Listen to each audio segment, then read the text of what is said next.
आज के वीडियो में जानते हैं कि बारिश के पहले बादल काला क्यों हो जाता है और जानेंगे कि पुराने जमाने में कबूतर ही क्यों ले जाते थे चिट्ठी, कोई और पक्षी क्यों नहीं। आखिर मोबाइल फोन में लेफ्ट साइड पर ही क्यों लगा होता है कैमरा। उससे पहले आप सभी से रिक्वेस्ट है कि वीडियो बहुत इंटरेस्टिंग होने वाली है, तो आप चैनल को सब्सक्राइब जरूर कर ले। आप सभी ने बादलों को देखा होगा। आम दिनों में ये बादल सफेद रुई जैसे दिखते हैं, लेकिन बारिश से पहले यही बादल काले रंग के दिखाई देते हैं।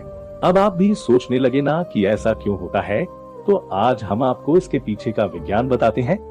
सफेद बादल बारिश से पहले काला क्यों दिखाई देता है, लेकिन पहले आपको जानना होगा कि बादल क्या होता है।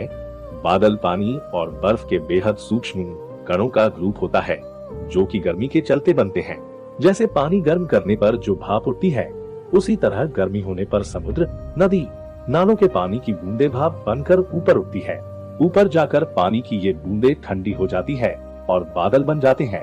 पानी के ये सूक्ष्म कण 1 मिलीमीटर के 100वें हिस्से के बराबर होते हैं और 1 क्यूबिक मीटर हवा में करीब 100 मिलियन पानी के कण होते हैं। ये कण हवा में तैरते रहते हैं और बेहद छोटे होने के कारण -31 डिग्री सेल्सियस तापमान तक भी लिक्विड बने रहते हैं। जब सूरज की रोशनी इन पर पड़ती है तो ये सफेद रंग के बादल के रूप में दिखाई देते हैं। दरअसल बारिश से पहले बादलों के काले रंग के दिखाई देने के पीछे सूरज की रोशनी ही है।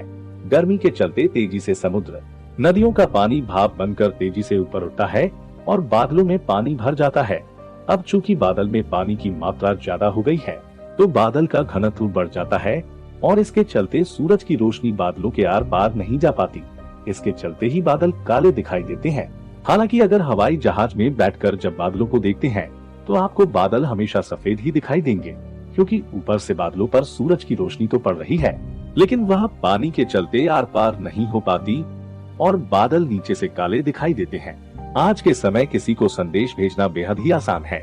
आज बस आपको अपने स्मार्टफोन पर एक मैसेज टाइप करना होता है और केवल एक क्लिक करने पर वो मैसेज मीलों दूर बैठे व्यक्ति को मिल जाता है। यह क्षमता वास्तव में बेहद शांत और आधुनिक है।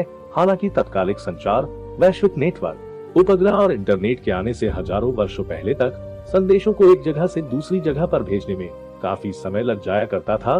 पहले पत्र को लिखना और फिर उसे पैदल जाकर हाथों से पहुंचाना शायद संचार का सबसे बुनियादी और लंबे समय तक चलने वाला साधन था।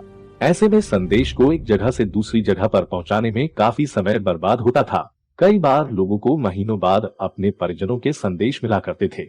घोड़े की पीठ पर या पैदल संदेश पहुंचाना संतोषजनक तो था, लेकिन इसमें कई तरह की परेशानियां भी सामने आई, जैसे बेईमान संदेशवाहक, दुर्घटनाएं, संदेशों का नुकसान, अप्रत्याशित देरी और गारंटीकृत गोपनीयता की भी कमी थी। इस कारण बहुत से लोग संदेश भेजने के लिए मानवीय तत्वों को पूरी तरह से हटा देना चाहते थे। जैसे आज के समय में हम तकनीकी भार को उठाने के बजाय वायरलेस नेटवर्क और माइक्रोचिप्स का इस्तेमाल करते हैं। पिछली पीढ़ियों ने अपने संदेश लंबी दूरी तक और कम समय में पहुंचाने के लिए घरेलू कबूतरों का इस्तेमाल करना शुरू कर दिया। आपने कई बार फिल्मों और टेलीविजन शो में भी कबूतरों को संदेश लाते ले जाते जरूर देखा होगा। लेकिन ऐसा क्या कारण था कि पत्रों को भेजने के लिए कबूतरों का ही इस्तेमाल किया जाता था। बता दें कि कबूतरों के पैटर्न और चाल का अध्ययन करते समय यह देखा गया कि उनके पास दिशाओं को याद रखने की एक अद्भुत समझ होती है।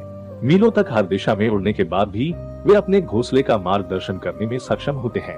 दरअसल कबूतर उन पक्षियों में से आते हैं जिनमें रास्तों को याद रखने की खूबी होती है।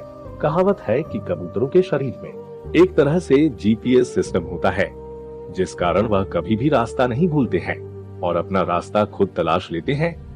कबूतरों में रास्तों को खोजने के लिए मैग्नेटो रिसेप्शन स्किल पाई जाती है। यह एक तरह से कबूतरों में गुण होता है। इन सब खूबियों के अलावा कबूतर के दिमाग में पाए जाने वाली कोशिकाओं के एक समूह की पहचान भी की गई है, जिनकी मदद से वे दिशा की पहचान और पृथ्वी के चुंबकीय क्षेत्र का निर्धारण करने में सक्षम होते हैं। यह कोशिकाएं वैसे ही काम करती हैं जैसे कोई दिशा सूचक दिशाओं के बारे में बताता है। इसके अलावा कबूतरों की आंखों के रेटिना में क्रिप्टोक्रोम नाम का प्रोटीन पाया जाता है, जिससे वह जल्द रास्ता ढूंढ लेते हैं। इन्हीं कारणों से पत्र को एक स्थान से दूसरे स्थान पर पहुंचाने के लिए कबूतरों को चुना गया था। यहाँ तक कि घरेलू कबूतर पत्रों को जल्दी पहुंचने में भी सक्षम थे। पहले जहाँ मोबाइल फोन का इस्तेमाल केवल एक दूसरे से बात करने के लिए किया जाता था, वहीं आज के इस बदलते दौर में मोबाइल फोन इस कदर अपडेट हो गए हैं कि आज वो हम सबकी जिंदगी का एक अहम हिस्सा बन गया है। आज हम अपने दिन भर के कई जरूरी काम मोबाइल फोन के जरिए ही निपटा लेते हैं। लेकिन क्या आपने कभी अपने फोन में लगे कैमरे पर ध्यान दिया है? आखिर मोबाइल फोन पर कैमरा केवल लेफ्ट साइड पर ही क्यों लगा होता है?